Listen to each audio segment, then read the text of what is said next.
Well, welcome back to the FSAirlines tutorial series. Today we're going to talk about automated pilots, the new feature for 2025 for FSAirlines.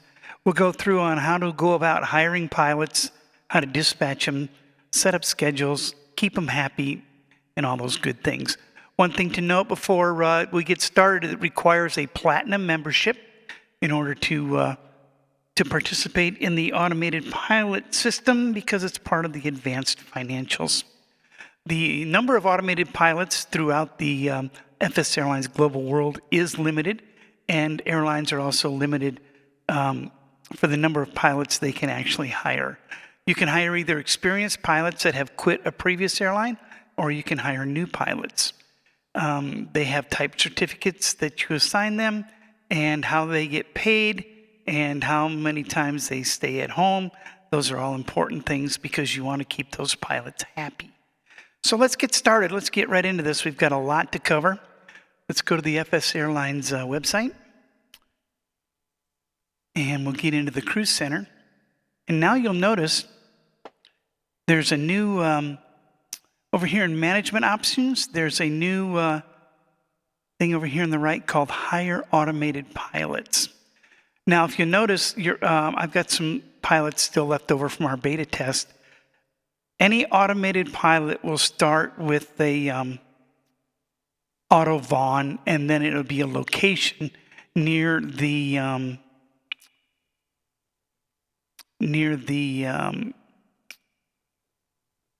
home base that they're at. So we'll scroll down here, like Auto VON Livonia. He's a 767 pilot based out of Detroit, and he flies for me 767 to Rome. The ID numbers will always start with a 200 series for automated pilots. So let's go see if we can find us how to hire a new automated pilot. Let's come over here and we'll click on this Hire Automated Pilots. Now up here in the black box on the right, we can see if there's any experienced pilots out there. And at this current time, there are not. So we'll go Hire New Pilot. We want a CRJ pilot for Detroit. So one thing I've also done is I've acquired aircraft and put them in a automated pilot specific fleet so that human pilots can't take the automated pilots' airplanes. This pilot's going to be based in Detroit. He's going to be a regional captain. So we're going to give him the CRJ 200-700 type certificate. It's going to cost us $16,164 in order to hire him. So let's hire him. And now let's continue and go down to our overview and see where he is. Our new pilot is now Otto Von Monroe. He's a CRJ captain out of Detroit, Michigan. So now there's two ways you can put this pilot to work. You can click on the information and then come up to the profile. And if you look over here on the right, you can book a flight directly. So for example, if we clicked on book flight, we have all these available flights. We could actually just send this pilot off and have him go flying. You can also do schedules. And we're going to look in the flight plan section over here on the left. And here's the schedule list. I've made up some schedules from pilots I have since furloughed. But let's take a look at, for example, Detroit Regional 3. We look at this and we can see that we've set up some flights leaving Detroit to Peoria, Peoria back to Detroit, Detroit to Sault Ste. Marie, Canada, Sault Ste. Marie, Canada back to Detroit. And those will fly on 4 days of the week. So if we figure 4 hours or 3.5 hours times 4 days of the week, that will get us to 12, 13, 14 hours, something like that, a week, times 4 weeks is 48 hours a month. Automated pilots are restricted to 10 flight hours a day, and then they have to have 10 hours off. They can have those 10 flight hours within a 14-hour workday. So they can have layovers and stuff like that. You don't want your pilots turning around too fast, because there are some variables in the system, and so they might start running late or something like that. For example, though, I believe, now to look at your pilots, see right now we're in the overview. We can come up here to the pilot list. This is also a new tab. And this is going to show us our pilot list. And it shows who's happy and who's not, and who can go fly and who can't. Like, for example, this pilot that just got to Tokyo, they're off duty, so that you can't book them if they're off duty. If we go to their logbook, we can see that you'll get an advisory that will tell you that this pilot has reached his legal limit and he's not allowed to fly until he's had some time off to clear that daily 10-hour limit. Now, also in the last 28 days, you can only fly 100 hours as well. So if they hit that 100-hour mark and they're away from home, they're going to have a layover until their hours can come down. And now the pilots also have a happiness scale. You have to keep them happy with enough flying time to keep them happy, but not so much flying time that they're unhappy. They need to have time spent at home. They need to make enough money to pay their bills, because they have built-in bills that they have to pay. And they want to fly the aircraft that they're type rated for. So, for example, I can come up to this pilot who's a 767 pilot. I can go into his profile, and I can assign type ratings to this pilot if I wanted to. So, for example, he's a 767 pilot. I could assign him to a Quest Kodiak and that we own, and then have him fly that. But he would be so unhappy because he's making no money, and he's rated to fly the Boeing 767. So you want to make sure that your pilots are flying the aircraft they're rated for. And if you can't afford the aircraft they're rated for, then you probably shouldn't hire the pilots until you have enough money to cover those expenses. So if we want to assign a pilot a schedule, let's go back to our new guy, Mr. Monroe. And we want to assign a schedule. We go to Schedule Pilot. And then let's say we want to set him up with, Detroit Regional 3. So we're going to back up. We're going to click on this select tab right here. And then we're going to click Schedule. So now we can see that his next departure is not going to be for 2 days. 33.48 hours away from his next departure. So if you want to cancel a schedule, you can click this box right here and cancel the assignment. And now he's kicked out of the schedule. And so if we just wanted to book him straight out, just to get him a flight under his belt, or her belt, as the case may be. Let's say we want to send this pilot to, Little Rock. We click on Little Rock. We can see that we have a CRJ in the fleet. Then we click on that, and then we continue. And then it's going to give us some data that show us it's a 1.55 hour flight. You can limit the cargo if you so like. You can limit the passengers. You can either have them fly the scheduled time that's on the actual flight route, or just as soon as possible. So we're going to click Submit. And now you can actually try to find some packages for this flight. And there are some going to Little Rock. So we're going to load this airplane up. And we're going to select. And now this pilot, if we go back to Overview, and then Pilot List, we will see that he is now booked. to go to Little Rock. And he will take off shortly for Little Rock.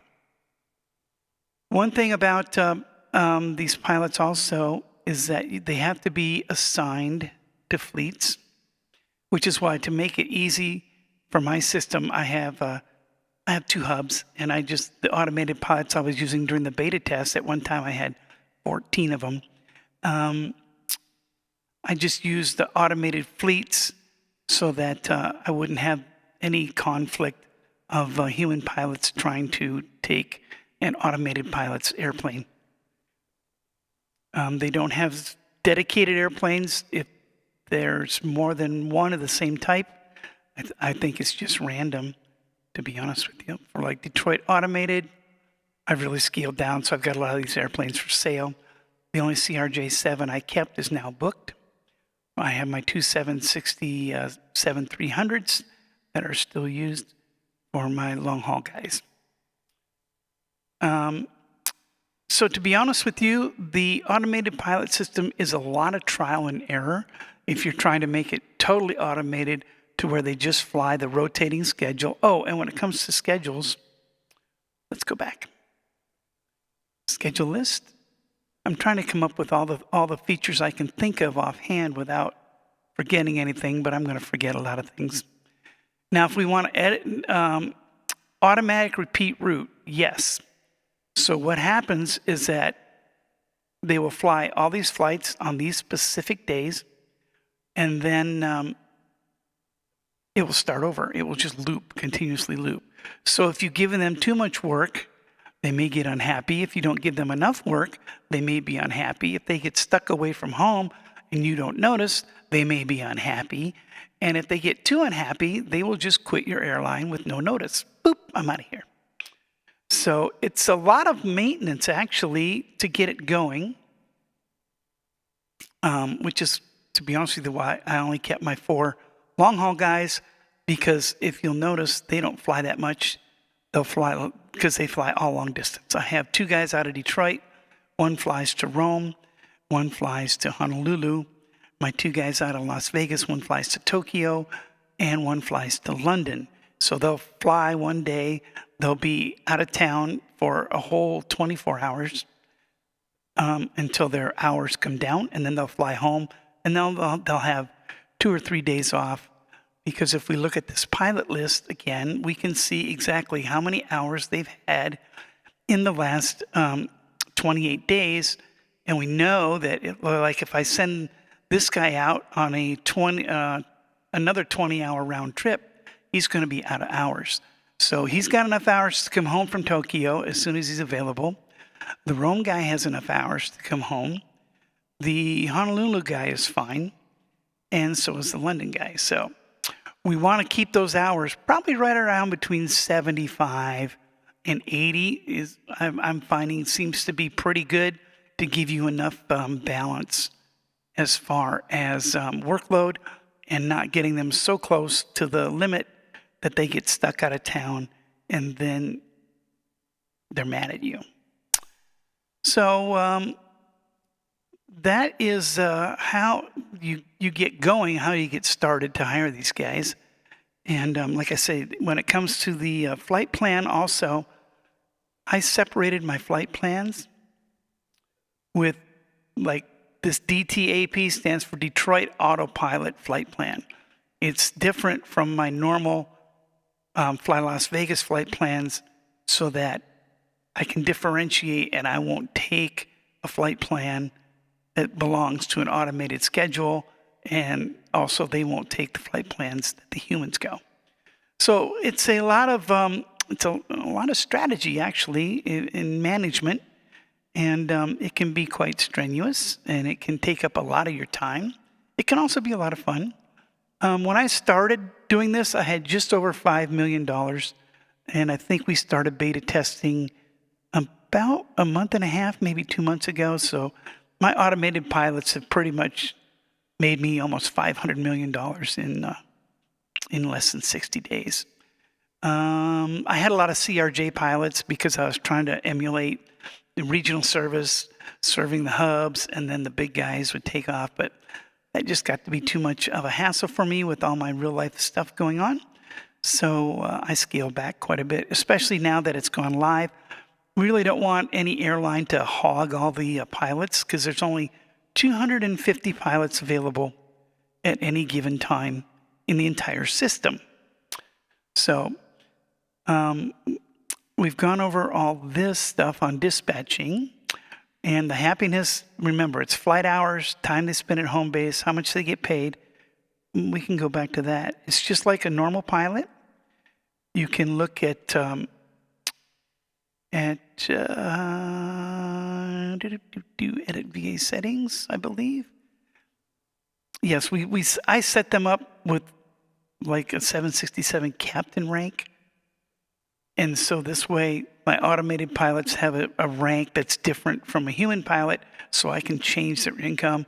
I just have it the standard 10%, which is, I think, is about all you can do. I don't really know. I haven't really played with that to see if I could pay them more. But, and I don't want them to be able to do anything other than load cargo. So I set up individual ranks for each individual type of automated pilot that I have. And that's pretty much it in a nutshell, just to get you going. Don't forget to get on the forum. If you're not in the forum, send you a support ticket, and you can check out all the stuff. It's in the new features and ideas section. There's a lot of discussion that we've had during the beta testing and all that good stuff. So that is the automated pilot system. If you're just a solo pilot and you like to have a few other guys fly for you, it's a lot of fun. But once again, it's not something that you can actually just set and leave and expect it to make you money automatically without maintaining it. Because also, your automated pilots are going to run your aircraft down, and you are going to have to make sure that you're managing your fleets just as much as you would manage your fleets with human pilots. Like I've got the 763s down to 97.6. By the time he comes home, I like to get mine serviced with an A-check around 97, no lower than 96.5. If you let it go below 95%, now you need a B-check. That's a 3-day downtime, and it costs 3 times as much. So you've got to keep an eye on the maintenance of your aircraft because they're flying a whole lot more in your small airline than just your few pilots might be flying. So you're going to do maintenance a whole lot more. And if you're a larger airline and you want to try to set up a few more pilots, you're going to find it's going to be to your benefit to build yourself a service center. I have a service center in Detroit, I believe. Yes, well, that's my office. Detroit Automated, I believe, has a service center. Nope, I might have closed it. Oh, nope, they're in my main division, Southwest. I forgot what I've done. I've done so many things during this test. I have a small media maintenance in Detroit that handles the RJs, and then my main maintenance facility is in my home hub of Las Vegas. So if you have a lot of airplanes that you're going to need to service, it's much more realistic. Not sure it's cost effective, but it's more realistic for you to get some centers up and service your own airplanes, because you can service them for 25% of what FSA charges you. So yeah, automated pilots, it's an interesting feature. It's kind of fun to play with, but it does take up some of your time. I will warn you that right now, especially when you start trying to build schedules, and then you have to adjust the schedules. And yeah, you'll find there's a lot of trial and error involved. So yeah, get on the forum and share your trials and tribulations, and go have a lot of fun. Thanks again for watching, and we'll see you in the next one.